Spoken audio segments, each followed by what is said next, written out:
દિલ્હીની દારૂ નીતિ કેસમાં લાંબા સમયથી ચાલી રહેલી કાનૂની લડત વચ્ચે હવે એક મોટો ચુકાદો સામે આવ્યો છે। રાજકીય રીતે સંવેદનશીલ અને રાષ્ટ્રીય સ્તરે ચર્ચિત આ કેસમાં આમ આદમી પાર્ટીના ટોચના નેતાઓ સામે લગાવાયેલા ગંભીર આરોપો પર કોર્ટનો મહત્વપૂર્ણ નિર્ણય આવ્યો છે। દિલ્હીની રાઉઝ એવન્યુ કોર્ટે આ કેસમાં મોટો વળાંક લાવતા આરોપીને રાહત આપી છે। આવો વિગતે વાત કરીએ સમગ્ર મામલા વિશે આ અહેવાલમાં। નમસ્કાર, હું ચિરાગ વર્ષાબેન, આપ જોઈ રહ્યા છો સ્વમાન। દિલ્હીની રાઉઝ એવન્યુ કોર્ટ દ્વારા આમ આદમી પાર્ટીના રાષ્ટ્રીય સંયોજક અરવિંદ કેજરીવાલ, પૂર્વ ઉપમુખ્યમંત્રી મનીષ સિસોદિયા અને વિજય નાયરની દિલ્હી દારૂ નીતિ સંબંધિત સીબીઆઈ કેસમાં તમામ આરોપોમાંથી મુક્ત કરવામાં આવ્યા છે।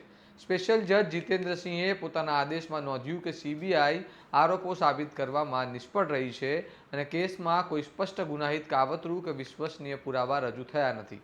કોર્ટે પોતાના નિર્ણયમાં જણાવ્યું કે સમગ્ર કેસમાં કોઈ એકંદર કાવતરું અથવા ગુનાહિત ઇરાદો સાબિત થતો નથી। વિગતવાર ચાર્જશીટમાં અનેક ખામીઓ હોવાનું કોર્ટે નોંધ્યું અને કહ્યું કે રજૂ કરાયેલા આરોપોને મજબૂત સાક્ષી કે દસ્તાવેજી પુરાવા સમર્થન મળતું નથી।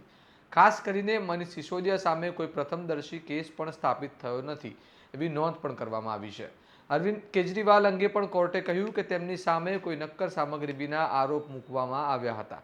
કોર્ટે સીબીઆઈની તપાસ પદ્ધતિ પર પણ પ્રશ્ન ઉઠાવ્યો અને નોંધ્યું કે તપાસ નિષ્પક્ષ, તાર્કિક અને સંપૂર્ણ હોવી જોઈએ। નિષ્પક્ષ તપાસ વિના ન્યાયની ટ્રાયલ શક્ય નથી અને આ કેસમાં તપાસ અધૂરી હોવાનું જણાય છે। આ ચુકાદા બાદ રાજકીય વર્તુળોમાં ચર્ચાઓ તેજ બની છે।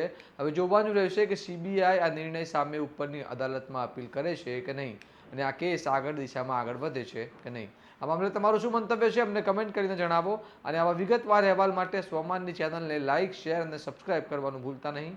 નમસ્કાર।